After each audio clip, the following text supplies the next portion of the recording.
বিদ্যুৎ মাশুল বৃদ্ধির প্রতিবাদে আজ বিক্ষোভ প্রদর্শনের আয়োজন করা হয়েছে। প্রতিনিয়ত যেভাবে বিদ্যুৎ মাশুল বৃদ্ধি পাচ্ছে, অন্যদিকে জ্বালানির দাম বৃদ্ধি হওয়ার বেশ কিছু বিষয়কে সামনে রেখে দেখা গেল যে রাজধানী আগরতলার বিদ্যুৎ ভবনের সামনে ত্রিপুরা বিদ্যুৎ গ্রাহক এবং বিদ্যুৎ কর্মচারী কল্যাণ সমিতির উদ্যোগে একটি বিক্ষোভ প্রতিবাদ কর্মসূচির আয়োজন করা হয়, যেখানে ফুয়েল চার্জ, ফিক্সড চার্জ সহ আরো বেশ কিছু বিষয়ের উপর কিন্তু জোর দেওয়া হয়েছে।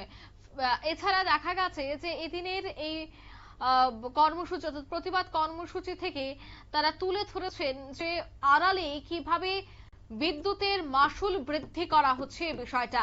তাই রাজ্যের সকল স্তরের বিদ্যুৎ গ্রাহকদের একত্রিত হওয়ার তারা আবেদন জানান। তবে জানা গেছে যে বিক্ষোভ কর্মসূচিটি পালন করেন বিদ্যুৎ গ্রাহক এবং বিদ্যুৎ কর্মচারী কল্যাণ সমিতি। সংগঠনের সদস্যরা অভিযোগ করেন যে বিদ্যুতের মূল ট্যারিফের পাশাপাশি বিভিন্ন অতিরিক্ত চার্জ আরোপ করে সাধারণ গ্রাহকের উপর অতিরিক্ত আর্থিক বোঝা চাপিয়ে দেওয়া হচ্ছে। এদিন সংগঠনের পক্ষ থেকে সুব্রত গাঙ্গুলি বলেন যে বিদ্যুতের বিল ক্রমাগত বৃদ্ধি পাওয়ায় সাধারণ মানুষ, নিম্ন এবং মধ্যবিত্ত পরিবার এবং ক্ষুদ্র ব্যবসায়িকরা চরম সমস্যার মুখে পড়েছেন। তিনি দাবি করেন যে ফুয়েল চার্জ এবং ফিক্সড চার্জ এবং অন্যান্য অতিরিক্ত মাশুলের নামে যে বাড়তি অর্থ আদায় করা হচ্ছে তা অবিলম্বে প্রত্যাহার করতে হবে। এই বিষয়ে কি উঠে আসছে বিস্তারিত শোনাবো। গ্রাহক এবং বিদ্যুৎ কর্মচারী কল্যাণ সমিতির উদ্যোগে আমাদের আজকের এই বিক্ষোভ কর্মসূচি।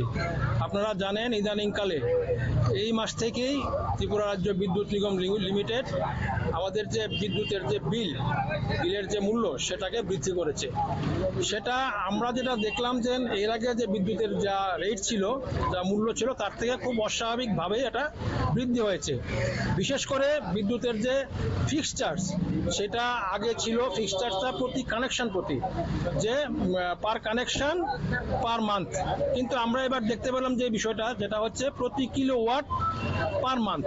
তাতে দেখা যায় যে আপনারা শুনলেন, অর্থাৎ তারা কিন্তু ফুয়েল চার্জ সহ প্রতি মাসে যেভাবে বৃদ্ধি পাচ্ছে তাতে যে সাধারণ মানুষ নাজেহাল হচ্ছে, এই বিষয়টাকে সামনে রেখে আজ তারা বিক্ষোভে সামিল হয়েছেন এবং তারা জানাচ্ছেন যে রাজ্যের সকল স্তরের মানুষ একত্রিত হবে এবং এই আন্দোলনের জন্য প্রত্যেকে যোগদান করেন, সে বিষয়টাও তারা আহ্বান রাখেন। নিয়ে নিচ্ছি ছোট একটি বিজ্ঞাপন বিরতি, সঙ্গে থাকুন।